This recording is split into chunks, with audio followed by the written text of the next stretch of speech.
Nagbabala ang otoridad laban sa mga ibinibenta umano online ng mga lost and found na bagahe sa NAIA. Saksi, si Joseph Moro. Ngayong marami nang namimili ng pamasko, may alok ang isang social media page na nagpakilala ang sa Ninoy Aquino International Airport o NAIA. May sale ng mga naiwan umunong bagahe ng mga pasahero.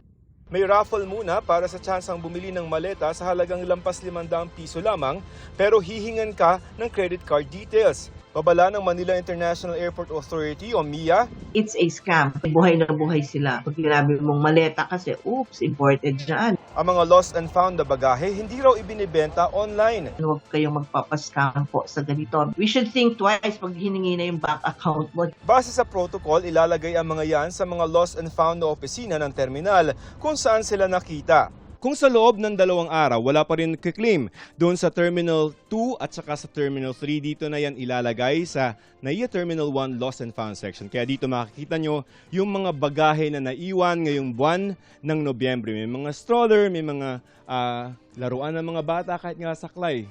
Meron dito at hindi ito ibinibenta. Sa loob ng 6 na buwan, susubukan ng MIA na i-trace yung may-ari at tawagan. Dito naman sa mas malaking bodega ng NAIA Terminal 1 yung makikita yung mga bagahe na mas matagal na naiwan. August, September, October, kaya mas marami na yung nakatambak dito. Date ng naiwan mo, Okay. tapos sa mo mismong nawala, Okay. yun. Sa terminal. O, sang terminal. Bawat terminal po, meron kaming mga case number niyan eh. Mayroon ding lost and found page yung NAIA kung saan nandoon ang contact number para makuha ito.